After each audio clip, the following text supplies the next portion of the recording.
Hello, everybody, and welcome to my very first ever Kaijudo show. This show, I want to discuss a little bit about what Kaijudo is, how it works, how I found out about it, and as a Magic player, how you can both play the game or teach others how to do so. Let's go. So first up, what is Kaijudo? Well, a few years ago, Wizards went back to the CCG foray with Duel Masters, a game that is basically, well, essentially Kaijudo 1.0. But while the game has flourished in Japan, it doesn't do so well stateside, so lo and behold, last year, Wizards kicked the tires and polished Kaijudo into being.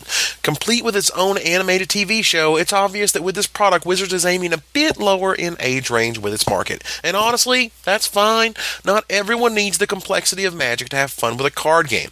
And as a father of 5, I'm always looking for ways to share my love of gaming, particularly card games, with my little ones. And this is a pretty awesome way. So, if you play Magic, you're going to catch on real fast. Here's how it works. There are 5 civilizations, each with their own symbol. Now stop me if you heard this one. We've got light, water, darkness, fire, and nature. I mean, they even put them in Wooburg order, people. But of course, it doesn't stop there. Water is the civilization of drawing cards and bouncing creatures. Light is heavy on defense, and nature has the biggest fatties of them all. Fire is about quick, fast play and dealing damage, and darkness uses the discard pile and destroys creatures with its spells. I know!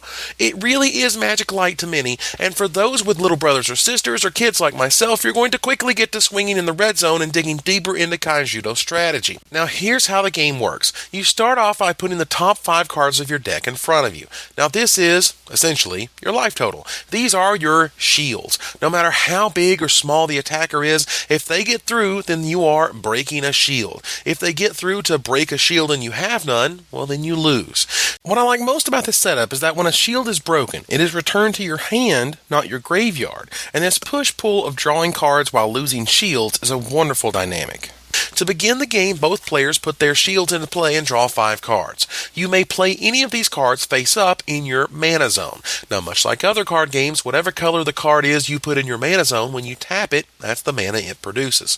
The cost of cards is just a number, but with that number, it basically needs 1 mana of the color of the card itself, and then the rest of the mana can be any other color. So in Magic terms, if it's 4 mana and it's green, it needs 3 colorless mana and a green mana. Now, once you cast them, creatures go into the battle zone, much like the battlefield for Magic. And just like Magic, they have summoning sickness, so they can't attack the turn they come into play. So with the information that I just gave you so far, imagine the card Raging Goblin. This card would be downright broken in Kaijudo. 1 mana, breaks a shield all by itself on turn 1, and each turn thereafter, slow down, cowboy. But what does Raging Goblin look like in Kaijudo? It's a 3 mana creature called Jet Thrust Darter. Sure, haste in this game is called fast attack, but you understand. And not coming down until turn 3 allows you and your opponent to be prepared for such Raging Goblin-esque shenanigans. Also note that each creature's power is in the thousands, not single digits. Why? Well, because, I don't know, big numbers are cool. What? And because each number only has this singular number, you can imagine that their power and their toughness are the same. So for example, in my Magic playing mind, I imagine Jet Thrust Darter as a 1/1. And for all intents and purposes, for all of the combat in this game, that is correct. But thanks to the flexibility of a larger number, you can now have a 5,500 power guy as seen on the card Halon. As a Magic player, this to me reads 5.5 power / 5.5 toughness, and all combat works according to that thinking. So just exactly how do you attack? Well, as I inferred, when a creature is in the battle zone and doesn't have summoning sickness or has fast attack, it's ready to attack a player or a tapped creature. Those are your 2 options. Now, how do you block? Well, you can't unless your creature has the keyword blocker. Now, this redirects the attack to that creature and not the original target, whether it was a player or a creature. Now, white in this game, aka the light civilization, keys on having powerful blocker creatures. Blue, the water civilization, also has a focus on early drop blocker creatures. So now that you know how to play, let's discuss in what order your turns go. Now, just like in Magic, each player gets their own turn. Now, on your turn, you draw a card. You may play any spells or creatures you like. Then you enter combat, and you're done. That's it. I will say the first thing I missed from Magic was the second main phase, and you'll feel it in Kaijudo pretty quickly. However, the lack of that second main phase keeps things streamlined and simpler for younger players, which is better for their target audience. Sorry, Magic players, not everything needs to be incredibly complex to be fun. So with all of this information, you can now begin to evaluate a few cards. Now, as a tournament Magic player, I immediately looked for some of the most powerful cards in the game, and I was both highly surprised and both not surprised that one of the best cards in this game is actually Rusalka Aqua Chaser. Now, Magic players will immediately recognize this creature as Manowar, and in Kaijudo, it is completely ridiculous in power level. Why? Because this game is completely creature-based, with no pesky enchantments or artifacts or, God forbid, planeswalkers to worry about. When it comes to investing resources into a creature and having all of those resources completely negated by an Aqua Chaser, it was clear that blue is the best color in Magic and quite possibly the best color in Kaijudo as well. Let's take a look at what I feel is the best deck I've built in the game so far, and we'll break it down a bit.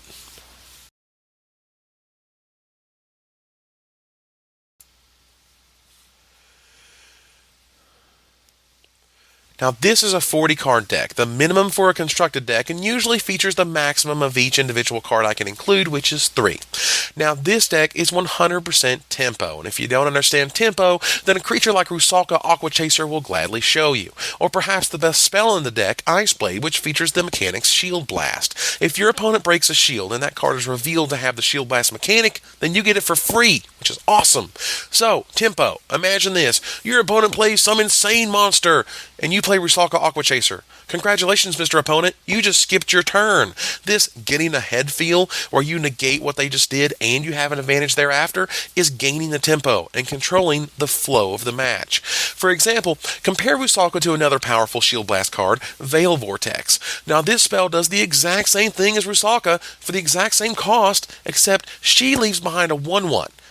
But this spell has Shield Break. That means you have a chance of getting this spell for free, ideally bouncing, that is returning to the hand, the best creature they have on board, or perhaps the creature that's about to deliver the game-winning blow. So let's discuss the best draw this deck has, what is close to an unbeatable draw for it. You begin on turn 1 with Cyber Sprite, not a very powerful creature on turn 1, but can withstand any other 1-drop in the format. Turn 2, we play Cyber Trader. This card is sweet. What is described as looting in Magic, thanks to Merfolk Looter, this allows you card filtering early, discarding something expensive for something better now, or helping you find the card you're looking for. On turn 3, you feature Aqua Seneschal. This card is awesome, as just one attack can start drawing you cards and pulling you ahead of your opponent. In multiples, it is scary good. So turn 4, we play the All-Star Rusalka Aqua Chaser, negating whatever blocker they have, attacking with both the Cyber Trader and Aqua Seneschal, drawing a card.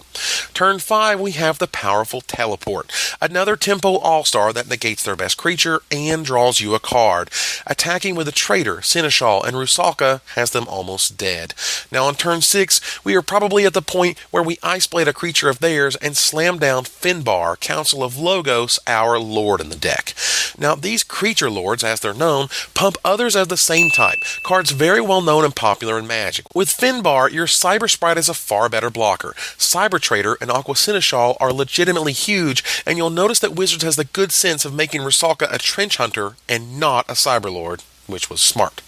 Anyway, at this point you should be winning, but let's break down the deck a bit more. Early on, you want to play blocker creatures. These can stave off quick starts from your opponent and give you time to get your tempo creatures and spells online. This includes Cyber Sprite, Refi, Floragil Manta, and the wonderfully named Frogzuka. Now, you'll get ahead with all of your spells. This includes Ice Blade, Veil Vortex, Teleport, and Aquatic Explosion. Now, the latter is particularly sweet if you bust it early off a Shield Blast. Now, Emperor Neuron is one of the newest cards in Kaijudo, an evolution creature, meaning this card is like a super enchantment that replaces the creature entirely, sort of like the champion mechanic in Magic, except this one sits on top of the card and they are now one unit. These guys all have haste, essentially, and with 5,000 power for just 3 mana, this is the card you want to stick on turn 3 after you let off with a Cyber Sprite or Cyber Trader. A souped up Aqua Seneschal, this is one of my favorite cards in the set. The last 2 cards in the deck are Hokira, Council of I've never lost a game if that ability is ever triggered, and Milporo, Council of that card does what? Guess I'm losing. Both of these cards are tempo masters and are late game top deck all-stars. Alright, so that's my rundown of Kaijudo and the best deck I've built with the time I've had with the game. But how about some new stuff? The latest set, Dragonstrike Infernus, is coming March 15th, and I've got a pair of cards that work together from the new set to spoil for you guys.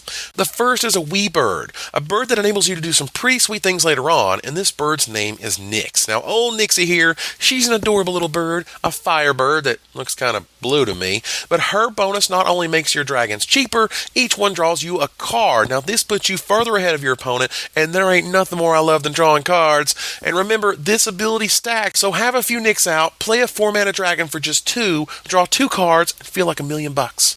But what crazy dragon could you drop on your opponent? How about the dragon the Nyx is the official envoy of? Meet Issel of the Frozen Wastes. Blah! This dragon ain't screwing around, so in comes Issel and out goes the defending player, because once this dragon hits the red zone, your opponent's creatures basically never untap ever. They better have a kill spell handy, because this thing is far bigger than most, and if you got a Nyx or 2 out, you can get it out a lot sooner than you have any right to. And then you draw some cards. Sweet. Rock. So that's 2 exclusive previews and the conclusion of my first ever Kaijudo show. I hope you guys enjoyed it. I think the game is cool, and for a father of 5, it's always nice to have a fun card game at the ready to show off. Now, if you enjoy competitive gaming like I do, Kaijudo features a few new organized play initiatives. The first is the set premiere of Dragonstrike Infernus on Saturday, March 16th. This is a classic pre-release release event as Magic players have known it for many years. It lets you pick a Civilization starter deck, exclusive promo card, and additional packs to add to your deck, and so on and so forth. This is followed by Kaijudo Duel Days, April 5th through 30th, a series of weekly tournaments that run in cycles month by month. Next up comes Kaijudo Master Challenges, what Magic players could refer to as PTQs, as the finalists get invited and the winner gets free travel to the Kaijudo Championships in Seattle in August. Now, needless to say, this game is ready for some competition to get here. Those out there who dig Magic will like Kaijudo, and dads like me will be happy to find a similar game that doesn't have quite the mind-bending possibilities and complexity that Magic offers. So until next time, Magic players, we'll be talking Magic once again. This is Evan Irwin, tapping the cards so you don't have to.